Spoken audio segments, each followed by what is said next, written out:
c'est parti. Alors, pour ce qui est de la présentation de Fertile, je ne vais pas revenir dessus. Elle est disponible dans les vidéos précédentes. Simplement, Fertile, c'est une école de la coopération et de l'engagement. Et donc là, ce webinaire, il est principalement dédié aux outils de coopération et à comment créer une culture de coopération au sein d'une organisation. Organisation étant à prendre au sens large, tant association qu'entreprise. Comment je fais pour admettre quelqu'un? Alors, c'est parti. Donc, nos sources d'inspiration, je vais les passer. Ce que vous pouvez retrouver dans les précédentes vidéos, c'est comment définir un cadre commun, donc ce qu'on appelle, nous, l'espace de liberté, comment poser une intention et l'importance d'une intention, les gestes et cultures du cercle. Et là, on va parler de l'art du feedback. Et la semaine prochaine, on parlera des gardiens et rituels. L'art du feedback, qu'est-ce que c'est? Comment on fait en arrière? L'art du feedback, qu'est-ce que c'est? Alors, l'art du feedback, vous en avez peut-être sûrement déjà entendu parler. C'est difficile de sourcer son origine, mais une des premières personnes à l'avoir vraiment théorisé, c'est Eric Berne, qui est donc le père de l'analyse transactionnelle. Selon Eric Berne, un feedback, pour être approprié, doit répondre à plusieurs critères qui sont énoncés là, donc sur cette image. Pour être approprié, un feedback doit être sincère, il doit être dosé, approprié à la situation, fondé sur des faits, s'il est conditionnel, adressé rapidement et adapté à la personne. Ça, c'est sa manière de le présenter. Notre manière à nous, elle en est très proche et donc c'est ça que je vais détailler dans toute la suite de la présentation. Pour moi, en une phrase très simple, un feedback réussi, c'est une posture travaillée au service d'une intention posée. Et donc là, on retrouve les deux mots-clés qu'on utilise beaucoup à Fertile, qui sont les notions de posture et les notions d'intention. Dit avec d'autres mots, ça peut être le comment et le quoi. Le comment, ça va être ma posture. Le quoi, c'est mon intention. Et donc la question, c'est quand je fais un feedback à quelqu'un, comment je lui fais mon feedback? Donc là, il y a la notion de donner et recevoir. Et l'intention, c'est pourquoi. Je suis désolée, c'est perturbant avec vos têtes à gauche et je ne vois plus ma slide. Quand je donne un feedback, je peux le proposer et le demander. Et là, la question, c'est quelle est mon intention quand je fais ce feedback? Est-ce que c'est de montrer à la personne que je suis meilleure qu'elle, que je sais mieux qu'elle, que vraiment la manière dont elle a fait, c'est pas ouf et que moi, je peux lui expliquer la vie un peu? Ça, si c'est ça mon intention, je peux peut-être me questionner à deux fois et ne pas faire mon feedback. Par contre, si mon intention, c'est de partager un point de vue, c'est d'apporter un outil que moi, j'ai appris qui, je pense, peut aider la personne à avancer sur son chemin. Si mon intention, elle est de proposer, alors c'est OK. Et là, je peux me dire, OK, j'y vais. Mais l'intention, c'est toujours proposer et non imposer. Une autre manière de dire, une autre manière de voir le feedback, c'est d'aider la personne. Et donc, dans l'aide, il y a la notion de soutenir l'autonomie de.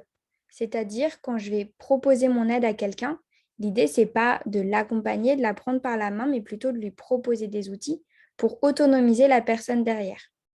Donc là encore, je vais me poser la question, est-ce que j'ai envie de prendre cette personne par la main, de lui montrer comment faire le chemin, ou juste de lui proposer des outils et de la laisser, elle, voir derrière comment s'en saisir. Quand je vais faire un feedback, la chose la plus compliquée, on va dire, mais primordiale, c'est de créer un espace et de libérer du temps pour ça. Parce que prendre un feedback, ça prend du temps. Et donc, si je fais un feedback à un moment inapproprié où j'ai juste 30 secondes pour balancer quelque chose à la personne, ça peut être un peu compliqué à recevoir. Donc, l'idée, c'est vraiment de créer un contexte. Et dans la notion de posture travaillée, il y a le comment je l'apporte. Si dans mon ton de voix, dans la manière dont je l'exprime, c'est un peu sachant, agressif, ça ne va pas aider le message. Donc voilà pour la notion de posture travaillée au service d'une intention posée. Est-ce que c'est clair pour vous jusque-là? Yes. Du coup, la première étape, une fois que j'ai compris cette notion-là, c'est de checker mon intention à moi. Et donc, comme je viens de le dire, autonomiser, c'est soutenir l'autonomie de. Une manière de faire un feedback, donc il y a les deux couleurs qu'on a vues précédemment, c'est, si je reviens dessus, c'est recevoir et donner. Quand je reçois un feedback, si je sens qu'il n'est pas juste, que la posture de la personne n'est pas juste, je peux lui demander quelle est ton intention en me faisant ce feedback. Et là, la personne, ça va lui permettre de se recentrer, de se dire, ah oui, en fait, non, je voulais te montrer que je savais mieux que toi, donc c'est bon, c'est fini. Je peux lui demander aussi depuis quel rôle tu me parles, parce que parfois, si un feedback me vient d'un ami, ça ne va pas être la même chose que si ce feedback me vient d'un ami qui me parle en tant que, par exemple, supérieur dans ce rôle-là, dans son poste, qui me parle en tant qu'expert sur un sujet. Donc, c'est important parfois de distinguer depuis où la personne me parle. Donc, je peux lui demander d'où est-ce que tu me parles, depuis quel rôle tu me parles là. Ça peut me permettre aussi, moi, de prendre du recul, de me dire, OK, là, c'est pas vraiment mon ami qui me juge, c'est plutôt l'expert qui m'apporte une autre vision sur ce sujet-là. Une dernière manière aussi qui peut aider dans l'intention d'un feedback, c'est de rappeler à la personne, ça t'appartient.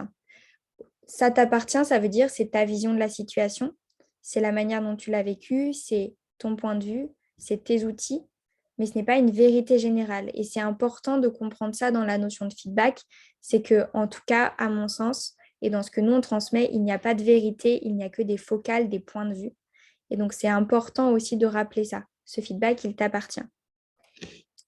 Après, du point de vue de la personne qui donne, des petites phrases qui peuvent aider la personne en face à recevoir mon feedback, c'est aussi de faire attention au vocabulaire que je choisis. Si je commence mes phrases par il faut que ou de toute manière, la vérité, c'est que, c'est plus difficile à entendre. Si je dis tu as mal fait, c'est plus compliqué. Alors que si je dis depuis mon point de vue, depuis ma focale, la manière dont je l'ai vécu, ça m'appartient. C'est des petites phrases qui aident l'autre aussi à accueillir le feedback et à mieux le recevoir et à se concentrer sur le message plutôt que sur les petits mots qui vont activer et blesser potentiellement. Est-ce que ça vous parle, ça aussi? C'est bon? Ok. On avance. Ensuite, une fois que donc, j'ai pu poser ce contexte-là, je vais vraiment prendre le temps de poser le consentement. Je crois que s'il y a un truc vraiment à retenir, c'est celui-là. Un feedback, il doit être consenti. Le consentement, c'est aussi faire attention au non-verbal. C'est-à-dire que si la personne, je lui demande est-ce que je peux te faire un feedback et qu'elle me dit oui, oui, mais que je sens qu'en fait, elle a la tête ailleurs, qu'elle ne me regarde pas, je peux lui dire est-ce que c'est vraiment le bon moment pour toi? Et un peut-être, c'est un non. Donc si la personne, elle me dit je sais pas, ok, c'est pas le bon moment. Quand est-ce que ça serait le bon moment pour toi? Et est-ce que tu en as envie? Parce qu'on rappelle que faire un feedback, c'est soutenir l'autre. Donc, du coup, si l'autre, il n'en a pas du tout envie, qu'il n'est pas prêt à l'entendre, moi, je ne veux pas non plus le forcer. Et de toute manière, ça ne sera pas fécond parce que ça ne sera pas entendu. C'est important aussi de comprendre que quand je vais faire un feedback, le consentement, il est révocable à tout moment. Moi, ça m'est arrivé d'avoir, surtout lors des formations, une liste de feedback qui peut faire facilement vite une page. Et dans l'enthousiasme et l'envie de soutenir, de commencer à dérouler mes feedbacks. Et en fait, au bout d'un moment, la personne en face, elle sature. À tout moment, c'est possible de dire là, c'est trop. Là, j'ai besoin qu'on arrête. Et c'est OK. Il vaut mieux s'arrêter sur 3 points qui sont compris et entendus plutôt que de continuer de dérouler 10 points qui vont noyer la personne en face. Et on peut reprendre plus tard aussi. Donc, révocable à tout moment. À chaque fois, je ne vais pas le détailler toujours, mais il y a toujours cet aspect de soit je donne, soit je reçois. Donc là, par exemple, dans le révocable à tout moment, moi, je peux demander à la personne quand je donne, est-ce que c'est encore bon pour toi? Est-ce que je continue? Et faire attention aux signes un peu physiques de l'autre. Si je vois sa mine qui commence à s'affaisser, je peux lui demander, est-ce qu'on continue? Et réciproquement, si je reçois un feedback et que je sens que là, c'est trop pour moi, je peux dire, là, j'ai besoin qu'on arrête. OK? Donc, donner, recevoir. Si l'autre ne me demande pas mon feedback, mon consentement, parce que ça arrive aussi, que les personnes n'y pensent pas et c'est normal, c'est peu répandu cette notion de consentement dans un feedback, surtout que si c'est bienveillant, que c'est un élan du cœur, je ne vais pas forcément penser à dire est-ce que tu es OK pour recevoir mon élan du cœur, dit comme ça. Bah, moi, je peux dire non. Si je sens que quelqu'un a trop envie de me faire un feedback, je peux dire merci pour ton envie, merci pour ton partage, c'est pas le moment pour moi. Et je peux poser mon nom même si l'autre ne m'a pas demandé mon consentement. C'est clair pour vous ça aussi? OK. C'est important aussi en tant que personne qui a envie de donner, de respecter le nom de l'autre et de ne pas le prendre personnellement. Cette notion-là, elle est aussi à voir dans plein d'autres aspects de notre vie. Mais il y a une petite phrase que moi j'aime beaucoup qui est à quoi je dis oui quand je dis non. Donc à quoi l'autre dit oui quand il me dit non. Et peut-être que il va me dire oui à aller se reposer parce que là, c'était une animation qui lui a demandé beaucoup d'énergie et donc écouter mon feedback, c'est trop. OK? Et après, on enchaîne sur le contexte. Un feedback, il se fait toujours dans un contexte. Donc avec qui, quand, comment. Et donc, dans cette notion de consentement, justement, peut-être que la personne, elle est OK de recevoir mon feedback, mais que par contre, sa manière d'apprendre, c'est d'écrire. Donc, si là, on est debout, qu'elle n'a pas de papier, la condition, ça peut être OK, on se donne rendez-vous dans 10 minutes et on va s'installer tranquillement. C'est important aussi de se donner une durée, parce qu'un feedback, ça peut durer 5 minutes comme ça peut durer 1 heure. On peut se dire, OK, nous, on se donne 30 minutes max et ça sera déjà bien. C'est important aussi de définir, est-ce que juste je t'écoute en tant que personne qui me donne ton feedback ou est-ce qu'on fait un échange, on pose des questions, dans quelles conditions on a envie que ça se déroule. Donc ça, c'est aussi le comment. Et le quand, ça peut être, si je reviens dessus, une prise de rendez-vous. De se dire, aujourd'hui, je ne suis pas prête, mais on peut faire ça la semaine prochaine si c'est OK pour toi, par téléphone. Et là, on revient sur le comment. Un feedback, ça peut être par mail. Bonsoir Sophie qui vient de nous rejoindre. Un feedback, ça peut être par mail, ça peut être par téléphone, ça peut être en face, ça peut être un petit mot. Il y a plein de manières de faire un feedback, de durée différente, d'intensité, de densité différente. À vous de définir ensemble, parce que c'est à deux, un feedback, de définir ensemble quelles sont les conditions, quel est le contexte qui vous convient le mieux. Et donc pour ça, pour soutenir tout ce que je viens de vous expliquer, il y a plein de méthodes, plein d'outils qui existent. Moi, je vais vous en présenter 2 principales, qui sont celles que j'utilise le plus. La première, c'est la notion de communication non violente, donc présentée beaucoup par Thomas Dansembourg et Marshall Rosenberg. Et donc, les 2 premières lettres de l'outil d'OSBD, donc observation, sentiment, besoin, demande de la communication non violente, sont hyper précieux pour faire un feedback et très liés à ce que je viens de dire avant, le O d'observation et le S de sentiment. Un feedback, en fait, ça parle beaucoup de moi. Ça parle de ma focale, donc c'est-à-dire de mon point de vue. Ça parle de mon expérience, de ma vision du monde. Et donc, je vais partir de ça quand je fais un feedback à quelqu'un. Je vais me baser sur des faits, donc l'observation. Les faits, ils peuvent être subjectifs et objectifs, c'est-à-dire des faits, ils dépendent forcément de moi, là où j'étais, la manière dont je vois. Donc ça, c'est les faits subjectifs. Mais ils peuvent être aussi objectifs. Concrètement, il s'est passé ça. Donc ça, c'est ce que j'ai observé. Par exemple, concrètement, j'ai commencé le Zoom à 18h30 et j'ai attendu 18h37 alors que c'était marqué 18h30 pour commencer à parler. Ça, c'est un fait. Et après, je peux partager mon sentiment. Moi, je me suis sentie un peu pas respectée parce que c'était 30, quoi. Ok, donc, et ça m'appartient. C'est mon sentiment. Je partage mon observation, mon sentiment à la personne et après, je peux m'arrêter là si je veux. Elle en fait ce qu'elle veut. Ou alors, je peux dire, moi, ce que j'aurais apprécié dans ces moments-là et donc aller sur de la proposition. Mais ça, c'est si l'autre, il est OK de les entendre. Ce qui est toujours OK et juste et incontestable, c'est mon observation et mon sentiment parce que ça m'appartient. Et là, c'est important justement de se rappeler ce qu'on a vu au début, ça m'appartient, c'est mon point de vue.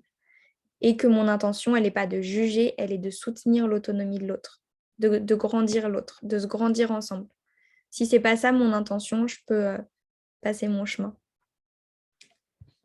Le deuxième outil qui est hyper utile, à mon sens, c'est le tableau des signes de reconnaissance qui vient aussi de l'analyse transactionnelle, donc avec Eric Berne. Ce tableau-là, donc vous le voyez, il y a un petit check et il y a deux axes. Il y a l'axe, on va dire, du positif et de ce que j'aime pas appeler négatif, on va appeler ça ce qui peut être complexe à améliorer. Et il y a ce qui est conditionnel et inconditionnel. Le conditionnel, c'est ce qui va être basé sur des faits. Ça va plutôt être le verbe avoir fait quelque chose. L'inconditionnel, c'est plutôt le verbe être. Pour moi, l'inconditionnel, il y a un peu une notion de case qui va derrière. C'est tu es comme ça. Donc, je crée une boîte et je mets l'autre dedans. Alors que le conditionnel, ça va être quand tu as fait ceci. Et donc là, c'est basé sur des faits. Et après, on a notre deuxième axe, positif, donc amélioratif et grattant, complexe. Et donc là, je peux donner un feedback positif conditionnel, c'est-à-dire quand tu as proposé cette activité, moi, ça m'a vraiment soutenu dans ma pratique. Donc en fait, je pars d'un fait. Ou alors, je peux dire quand tu as proposé cette activité, moi, c'était en même temps qu'une autre de mes animations, donc c'était compliqué pour moi. Ok, là, on est sur du amélioratif, on peut creuser. Et là, mon intention, elle est d'aller dire à l'autre, ok, ce que tu as fait déjà, c'est bien. Par contre, il y a des points à améliorer de mon point de vue. Et après, je peux terminer par un feedback inconditionnel positif, de dire, mais par contre, vraiment, ton énergie, elle m'a vraiment transportée, ça m'a fait grave du bien, donc merci pour ça. Et là, je n'ai pas besoin de m'appuyer sur des faits, je peux juste parler plutôt de mes ressentis. Pour moi, il y a quand même un risque là-dedans. Moi, je vous invite à éviter quand même, dans une intention de feedback, l'inconditionnel de manière générale, parce que même positif, l'inconditionnel, ça reste une case. Si je dis, pour moi, tu chantes trop bien, ça reste une case et ça reste une vérité. Et ça peut être enfermant pour la personne qui peut-être n'a pas envie de se définir comme ça. Par contre, si je parle de moi, si je dis quand tu chantes, vraiment, ça me touche, ça m'émeut. Ok, bah, c'est pas la même chose à recevoir pour la personne parce que ça vient toucher de mon lien à l'autre, de mon ressenti. Qu'est-ce que je crée chez l'autre? Est-ce que vous voyez la différence? Et du coup, moi, l'invitation que je vous fais, c'est vraiment d'essayer, quand vous faites un feedback, d'aller vers du conditionnel. Et en plus, c'est autant apprenant pour soi que pour l'autre, parce que du coup, ça me demande de ne pas plaquer une vérité sur l'autre, mais plutôt de me dire, OK, qu'est-ce que ça me fait quand l'autre fait ça? Et donc, pour moi, c'est aussi hyper riche. Il y a plein d'autres méthodes, plein d'autres outils pour faire des feedbacks. Est-ce que vous connaissez, vous, d'autres formes de feedback?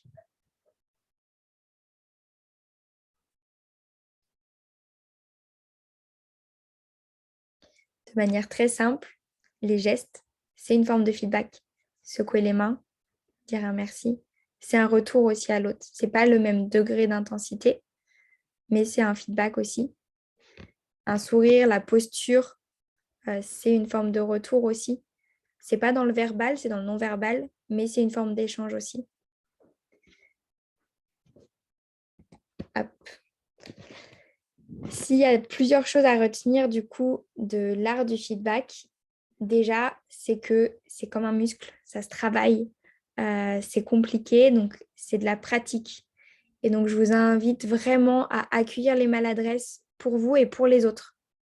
Peut-être que parfois, vous allez faire un feedback maladroit et c'est OK.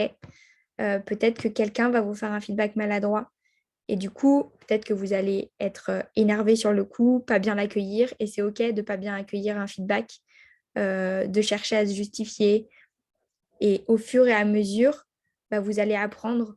Moi, au début, franchement, les feedbacks, c'était pas facile, quoi, d'accueillir, d'être mis en question.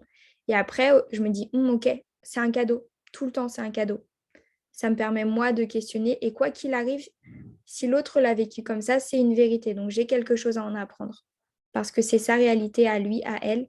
Donc, j'ai quelque chose à en apprendre, quoi qu'il arrive. Et donc, je vous invite vraiment à être indulgent envers vous-même et envers les autres. Et puis, à faire des feedbacks de feedback. Parce que dans l'idée de pratiquer, de grandir sa pratique, en fait, c'est hyper intéressant. Peut-être qu'il y a peut-être que vous allez être hyper fier de votre feedback, vous dire, ouais, là, je l'ai vraiment bien aidé, je lui ai donné des super bons outils, je suis super fière de moi, je lui ai demandé son consentement et tout. Et en fait, peut-être que l'autre, c'était pas un vrai consentement. Et du coup, le fait d'en parler, ça peut vous aider. En général, c'est plus compliqué de demander un feedback de feedback. Par contre, n'hésitez pas, vous, à en faire. Si vous sentez que le feedback d'une personne n'était pas OK pour vous, n'hésitez pas à lui dire. Ça sera un vrai cadeau pour elle et pour les prochaines personnes à qui potentiellement elle fera un feedback mieux que le vôtre. OK? Ensuite, dans cette notion-là, donc de faire des feedbacks de feedback, on est toutes et tous co-garants de la bonne réalisation des feedbacks des unes, des uns, des autres. Et donc pour ça, c'est pour ça qu'il y avait les deux couleurs sur le début de la slide, donner, recevoir. C'est-à-dire que si moi, je suis plutôt initiée à cette pratique-là, je vais peut-être plus soutenir les autres personnes, tant quand on me donne que quand je reçois. Penser à dire, OK, ça t'appartient, OK, quelle est ton intention? Et moi, valider avec l'autre son consentement. Mais on est co-garant de ça. Donc, je ne peux pas toujours aussi, moi, me fustiger d'avoir mal fait mon feedback ou là, d'avoir choisi des mots maladroits. Non, aussi, l'autre peut poser ses limites. Donc, c'est aussi un processus d'échange. Et donc, comme dans tout processus d'échange, il y a une forme de co-responsabilité du process. Et ensuite, je vous invite vraiment à toujours voir les feedbacks comme des cadeaux, quels qu'ils soient grattants, inconfortables ou qu'ils soient un peu flatteurs, riches. Tout est un cadeau. Et donc, c'est aussi la richesse de la diversité de nos points de vue. Pour ça aussi, je vous invite vraiment à accueillir, et le plus facile, c'est pas toujours d'accueillir les feedbacks amélioratifs, positifs, parce qu'il y a aussi cette notion que souvent nos qualités, on peut avoir cette image qu'elles sont un peu cachées dans notre dos.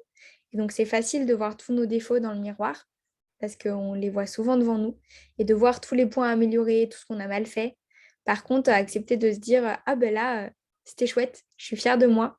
En général, la posture naturelle aujourd'hui, c'est plutôt de ne pas voir ces trucs-là. Et donc, accueillir les feedbacks positifs et limite sans faire une petite liste, se dire, ah, ce mot, il revient souvent. On me dit souvent ce mot-là. Ok, je note. Eh ben, je peux m'appuyer dessus à l'avenir. Donc, je vous invite vraiment à cultiver ça de la manière qui vous semble juste. Ça peut être les écrire, ça peut être les enregistrer, ça peut être vous en faire une petite fiche collée à l'arrière de votre toilette. Mais cultiver justement ces feedbacks-là pour pas en faire une richesse un peu perdue. OK? Et donc, pour terminer, tout est une question de posture et d'intention. Je crois que je ne le répéterai jamais assez. Si votre feedback il part du cœur et que vraiment votre intention elle est d'aider, quoi qu'il arrive, les maladresses elles seront plus faciles à accueillir de la part de l'autre et aussi dans la confiance du processus, ça se passera bien. Parce que si votre intention elle vient de là, ça peut être compliqué, mais au moins vous serez ancré et aligné dans ce que vous avez à donner.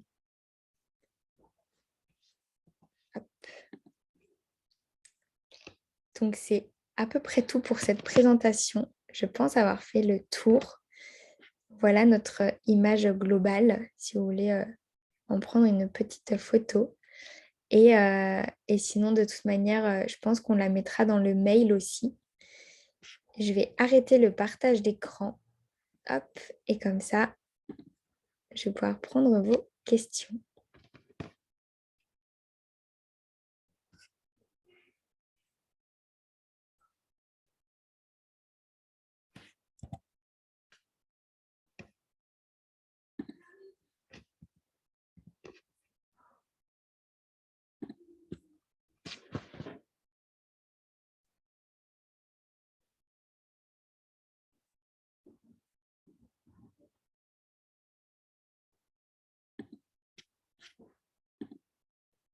N'hésitez pas à lever la main ou à prendre la parole directement si vous avez des questions.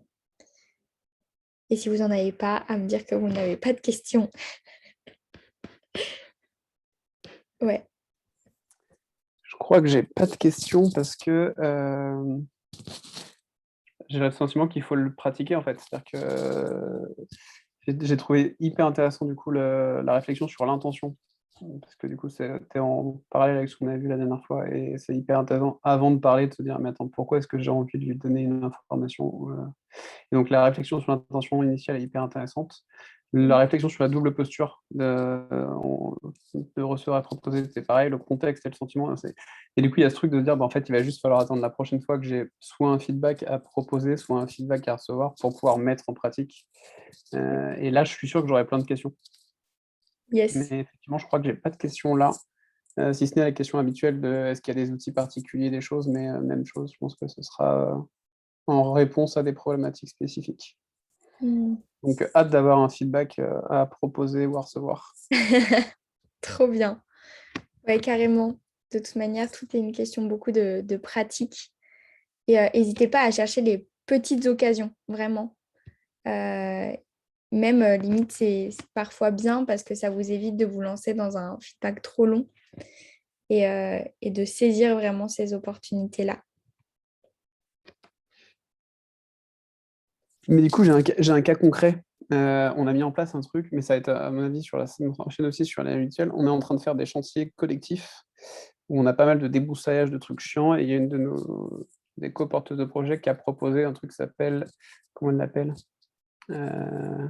C'est pas congratulation, c'est un truc comme ça, congratulation. En fait, à la fin du chantier, quand on annonce que le chantier est fini, on refait le tour de toutes les parcelles sur lesquelles on est intervenus tous ensemble, pour du coup se dire ah trop bien, on a fait ça, et donc il n'y a que du positif à ce moment-là, puisqu'on ne discute que de ça. Mais du coup, là, du coup, j'étais d'entraîner en mode, mais en fait, on n'a pas demandé à tout le monde si ça allait à tout le monde, etc. Donc, ce sera une réflexion à avoir sur bien le redemander. Est-ce que vous voulez prendre un quart d'heure là pour faire ce moment-là, et au lieu de l'imposer, comme on avait un peu tendance à le faire en mode c'est un moment cool qu'on impose à tout le monde. Mais peut-être qu'il faut effectivement le reprendre en question sur est-ce qu'il y a un consentement de tout le monde pour prendre ce temps-là. Mm. Intéressant. J'avoue qu'en général, nous, dans ces moments-là, nous, on appelle ça beaucoup douche chaude ou tour de gratitude. Dans les moments un peu festifs de célébration, on va plutôt célébrer tout ce qui a été fait et dire vraiment ce qui nous parle, ce qui nous fait chaud au cœur, le positif. En général, c'est des moments qui font du bien à tout le monde. Pour moi, la notion vraiment que là, j'ai apporté de feedback, c'est plus dans les cas, on va dire en général de one-to-one où moi je vais proposer un feedback sur une animation, sur une interaction, etc. Et où justement il y a des notions de trucs à grandir derrière. Euh, et, euh, et donc c'est dans ces moments-là où peut-être il y a la notion de consentement, etc. à demander. Et surtout, de ce que j'entends, là, c'est plus un temps de ah ben trop chouette, on a fait ça. Plutôt que de dire quand il s'est passé ça, j'ai ressenti ça. Donc, c'est à partir du moment où on commence à rentrer vraiment dans du ressenti et dans grandir l'autre que là, le consentement est important, à mon sens. Alors que les moments de célébration, et du coup, en plus, on parlera de ça la semaine prochaine, les moments de célébration, c'est vraiment des cadeaux à s'offrir, donc même trop bien de faire ça. Mais ça fait jamais de mal de demander si tout le monde est OK. Ça peut créer des discussions intéressantes.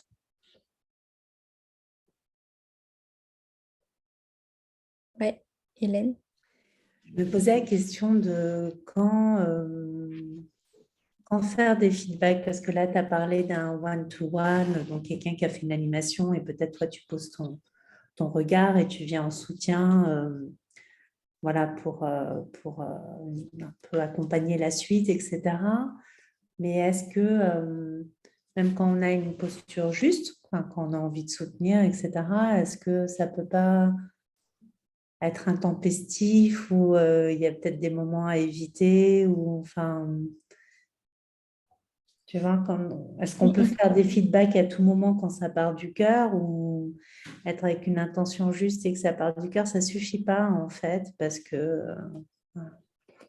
Je sais pas si je suis claire dans ma Si, question. très clair. On touche un point où je crois que je pourrais disserter un peu un long moment là-dessus. En fait, c'est vraiment ce que je vous ai dit dans la dernière slide de quoi retenir. C'est que déjà, soyez indulgent envers vous-même. En fait, oui, avoir une posture parfaite, c'est compliqué, etc. Et c'est là où on a de la co-responsabilité. C'est-à-dire qu'en fait, tous les outils que je vous ai présentés, ils protègent le fait qu'un feedback soit juste, au sens où bah, si moi, mon intention, c'est d'aider l'autre et que je lui demande son consentement, que c'est pas juste pour l'autre, en fait, là, je fais aussi confiance à la souveraineté de l'autre. Si c'est pas juste, il saura me le dire. Moi, j'ai posé la question, je ne peux pas faire plus en fait. Je ne peux pas lui dire, t'es sûr hein, que c'est juste, sûr. Là, c'est pas faire confiance au fait que l'autre saura me dire non. Donc, je peux, moi, être attentive au non-verbal, je peux être attentive pendant tout le long du feedback à la posture, mais je ne vais pas appuyer 1000 fois pour être dire, t'es sûr hein, que t'as pas mal, t'es sûr que t'as pas mal. Au bout d'un moment, il va me dire, oui, non, en fait, j'en veux pas de ton feedback, mais parce que tu m'as saoulé, c'est pas la même chose. OK? Donc, il y a ça. Et puis après, ben, en fait, c'est comme l'a dit au début Sylvain, c'est en essayant. Peut-être que tu te diras, ah oui, en fait, là, ce feedback-là, il n'était pas tout à fait juste et tu le ressentiras. Et donc, au bout d'un moment, ça deviendra plus fluide aussi. Et après, en effet, il y a plein de moments pour faire des feedbacks. Ça peut être, par exemple, vous pouvez très bien vous dire, ah là, en fait, il m'a manqué un truc dans cette visio. J'aimerais bien aider Audrey et Cassandre parce que je pense que moi, j'ai un super outil pour faire des PowerPoint. Je dis n'importe quoi, hein, mais j'ai un truc vraiment qui m'a changé la vie et j'aimerais juste leur partager. Je peux leur envoyer un mail en disant, voilà, je vous propose ça, vous n'êtes pas obligé de le prendre, mais c'est un outil que je vous propose et j'attends pas spécialement de retour. Ça, c'est une forme de feedback en fait aussi. Voilà, c'est un exemple parmi tant d'autres. Je ne sais pas si ça répond à ta question. Tu peux me dire qu'il reste un doute. Oui, le doute, c'était est-ce qu'un feedback, ça doit être entre guillemets systématique ou Non, pas spécialement. Hmm. Et heureusement d'ailleurs, sinon, si à chaque fois tout le monde devait faire des feedbacks et en plus recevoir des feedbacks, ça prend du temps. Et du coup aussi, c'est ce que je vous ai dit au début, faire un feedback, c'est créer un espace, prendre le temps de le faire. Et d'ailleurs, ça, c'est hyper intéressant. Merci, ça me fait connecter à ça que je ne vous ai pas dit. C'est que moi, je vois aussi tout le temps les feedbacks comme un cadeau parce que je me dis, la personne a pris le temps de réfléchir à ce qu'elle voulait me dire, a pris le temps de venir me voir pour me le dire. Donc, en fait, même si c'est maladroit, c'est un cadeau aussi qui m'est fait d'avoir ce temps-là de qualité. Moi, quand je fais un feedback en général sur une animation, sur un stage que j'ai vécu, par exemple, je peux passer jusqu'à une journée à réfléchir à comment structurer, qu'est-ce que j'ai envie d'apporter à la personne, comment être le maximum soutenante et pas lui faire le déroulé de ma pensée, mais aller directement vers mes ressentis et tout. Et donc, pour livrer un truc à l'autre qui soit aussi facilement digérable et exploitable, je peux mettre jusqu'à une journée pour faire un feedback. Et donc, moi, je sais aussi que quand on me fait un feedback hyper concis, je suis hyper reconnaissante parce que je sais que ça a demandé du travail derrière. Mais là, ce n'est pas nécessaire à faire tout le temps. Je le fais que si mon intention, elle est vraiment d'aider cette personne-là. Et des fois, ça m'est arrivé de me dire, je pourrais faire un feedback, mais franchement, je sais que la personne n'a pas spécialement besoin. Moi, c'est pas là que j'ai envie de mettre mon énergie et c'est OK. Vous êtes redevable de rien. Vous n'êtes pas obligé de faire un feedback aux autres. C'est pas une mission que vous avez dans votre vie, je ne pense pas. Moi, en tout cas, c'est pas une mission que j'ai de faire des feedbacks à tout le monde. Donc, pas de pression aussi là-dessus.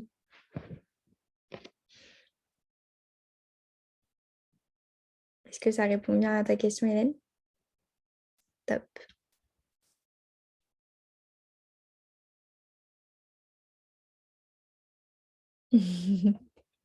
Trop bien.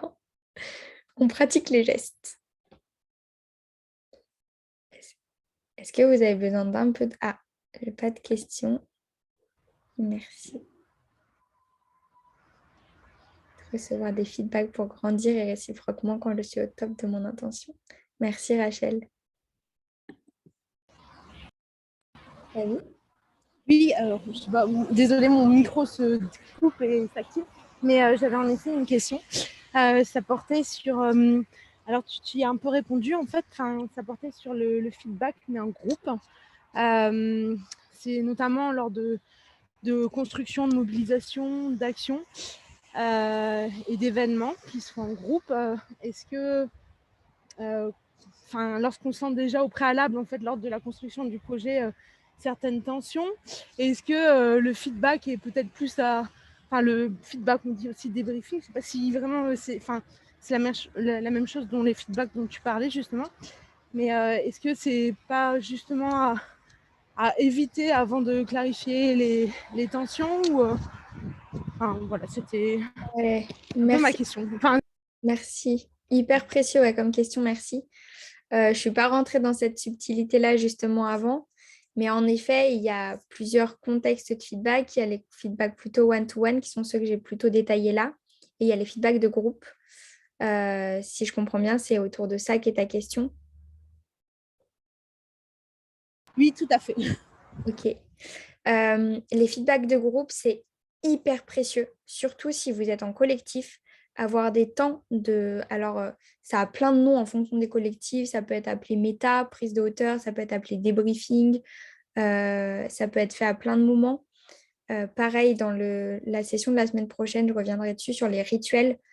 Poser des temps réguliers de feedback collectif, c'est hyper important. Pourquoi? Principalement, je pense que la métaphore la plus parlante, c'est celle des deux droites parallèles. Deux droites qui, au début, commencent à un petit peu s'écarter. Ça ne se voit pas trop. Après, en fait, au fur et à mesure, on peut vite arriver à une grande distance entre deux points.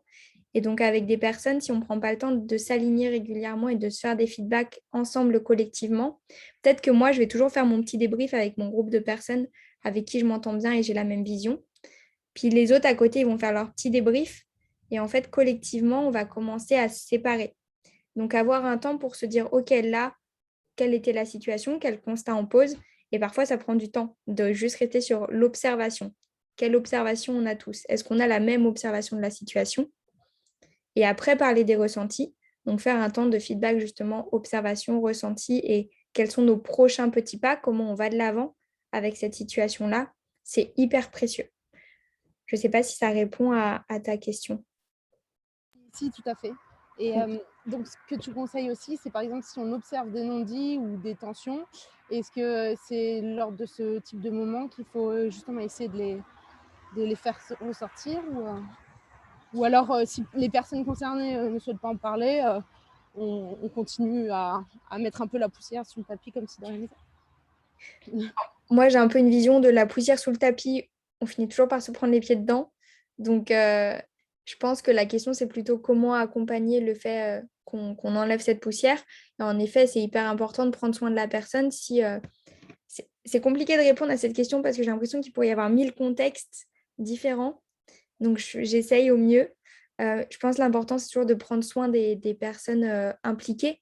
Donc, si quelqu'un n'est pas prêt à parler, en fait, on peut faire un temps de feedback. Si les personnes concernées ne prennent pas la parole, ça peut être un temps de feedback très, très désagréable. J'en ai vécu des comme ça, où on tourne autour du pot pendant 2 heures. Et en fait, les ressentis ne sont pas partagés, donc ça ne sert à rien. Par contre, ce que ça permet, quoi qu'il arrive, ces temps-là, c'est de sentir collectivement qu'il y a un malaise. Donc déjà, il y a un constat, c'est qu'il y a quelque chose qui ne va pas. Et c'est un premier pas, c'est chouette. Après, la question, c'est comment on accompagne ce nœud-là pour le dénouer. Donc, prendre soin de valider que la personne, elle est OK d'avoir un temps collectif. Et après, ça peut être toujours de se poser la question, là, on revient à notre intention, c'est quoi l'intention de soulever le tapis? Est-ce que le projet, si c'est des tensions interpersonnelles, que le projet avance très bien sans en parler, OK, on continue. Si là, on sent qu'il y a un truc plus organisationnel, plus de fonctionnement, plus lié à nos valeurs de collectif qui ne va pas, ben, on peut dire, OK, là, je ressens le besoin d'échanger sur tel événement ou sur telle situation et de demander un temps. L'idéal dans ces moments-là, c'est aussi de se faire faciliter, donc de faire animer ce temps-là par quelqu'un d'externe qui pourra permettre à chaque personne d'être pleinement dans le contenu et pas dans le contenant. C'est aussi beaucoup plus simple. Et donc de poser qu'est-ce qu'on observe, comment on se sent et comment on va de l'avant. Est-ce que ça répond à ta question ou il y a encore besoin de... Non, non, parfait. Merci beaucoup. C'est très clair. Top. Merci.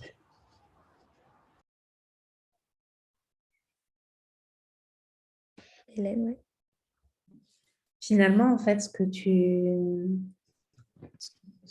tu viens de proposer, c'est un petit peu la CLV, en fait, observation, sentiment, besoin et demande, c'est ça? Finalement, est-ce que c'est quelque chose que tu peux mettre en place lors de... Ouais, c'est ce que je vous ai présenté tout à l'heure. En fait, pour nous, en tout cas pour moi, la CNV, c'est hyper aidant. Et en fait, on peut appeler ça CNV, mais pour moi, c'est juste un principe de c'est difficile. Moi, j'ai vraiment cette vision-là du monde, que tout le monde a sa paire de lunettes et que tout le monde voit le monde d'un point de vue. Si on va au théâtre, que moi, je suis en bas à gauche et toi en haut à droite, on ne va pas voir exactement la même scène parce que peut-être que en fait, le pianiste, il est dirigé dans une certaine direction. Donc, moi, je vais voir les petits marteaux toucher les cordes du piano et toi, tu vas juste voir la tête de l'artiste faire ses expressions. On n'aura pas la même expérience. En fait, dans n'importe quelle situation, c'est la même chose. On n'a pas tous la même expérience d'une situation. Et donc, prendre le temps pour moi, collectivement, de poser le constat de qu'est-ce qu'on a observé, c'est s'aligner sur, OK, on a des réalités un peu différentes, c'est OK. Maintenant, qu'est-ce qu'on en fait? Et donc, comment chacun se sent là-dedans? Et en fait, pour moi, c'est prendre le temps déjà de s'aligner vraiment, parce que sinon, on peut passer des heures à juste ne pas parler de la même chose, parce que concrètement, on n'a pas vécu la même chose. Donc, pour moi, c'est une étape hyper importante de prendre le temps de faire un tour, et ça peut être long. Et du coup, par contre, c'est une étape qui n'est pas du tout, que je ne vous recommande pas du tout sur des sujets légers, parce que si on, si on fait ça tout le temps, on y passe vraiment des heures. Moi, c'est pas là que j'ai envie de mettre mon énergie. Par contre, s'il y a vraiment une tension, un truc à dénouer ou un point vraiment d'apprentissage que vous avez envie d'aller creuser, bah là, ça vaut le coup de prendre ce temps-là. Il y a une expression d'un ami facilitateur qui s'appelle François-Xavier Pasquier que j'aime beaucoup, c'est faut pas tuer une mouche avec un bazooka. Ce que je vous apporte, c'est un outil qui peut être aussi long, complexe, donc à ne pas utiliser dans tous les contextes non plus. C'est vraiment quand vous sentez que c'est nécessaire. Et là encore, je reviens à cette notion de co-responsabilité. Maintenant, vous avez ça dans un coin de votre tête et peut-être que vous ne l'utiliserez pas pendant 4 ans et que dans 4 ans, vous vous direz, ah, là, je me souviens qu'en fait, je sens que ça bloque parce qu'on n'a pas la même définition du problème. Ben, on peut là, prendre ce temps-là de faire un tour sur quelle est la vision de tout le monde. Ça répond à ta question. Top.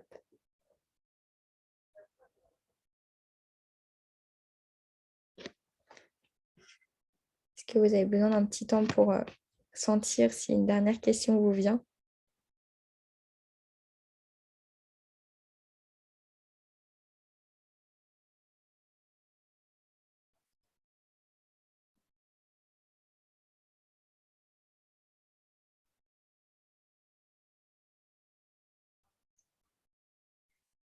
C'est bon pour tout le monde.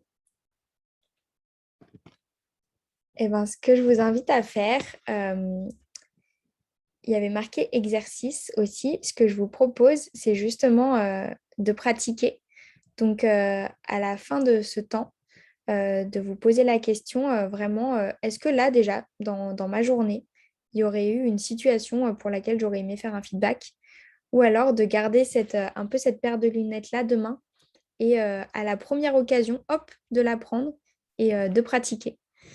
Et donc, n'hésitez pas vraiment à commencer petit à petit, par petits pas, pour éviter justement de tuer les mouches avec des bazookas.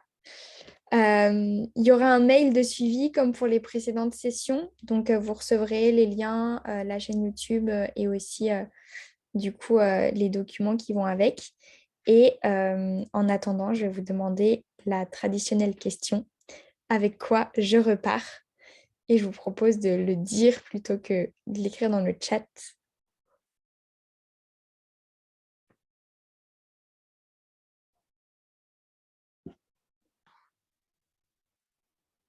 Avec la pêche. Merci beaucoup. Merci Rachel.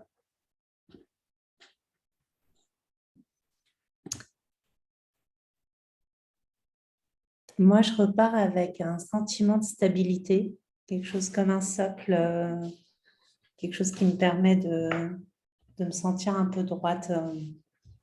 Merci beaucoup.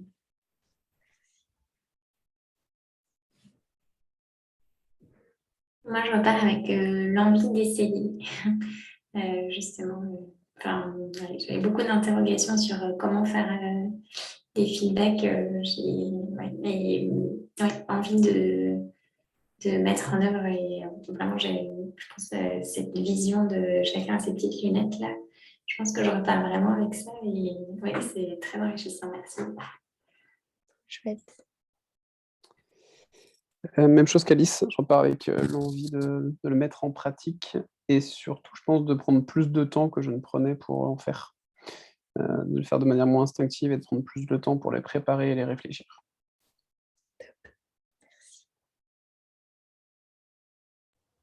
Et moi, je repars avec des outils pour permettre de grandir à la fois personnellement, mais aussi en tant que groupe.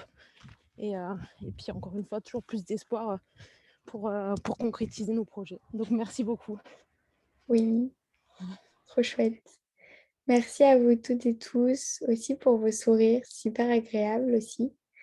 Et je vous souhaite une très très belle soirée. Et du coup, peut-être à la semaine prochaine pour celles et ceux qui seront là.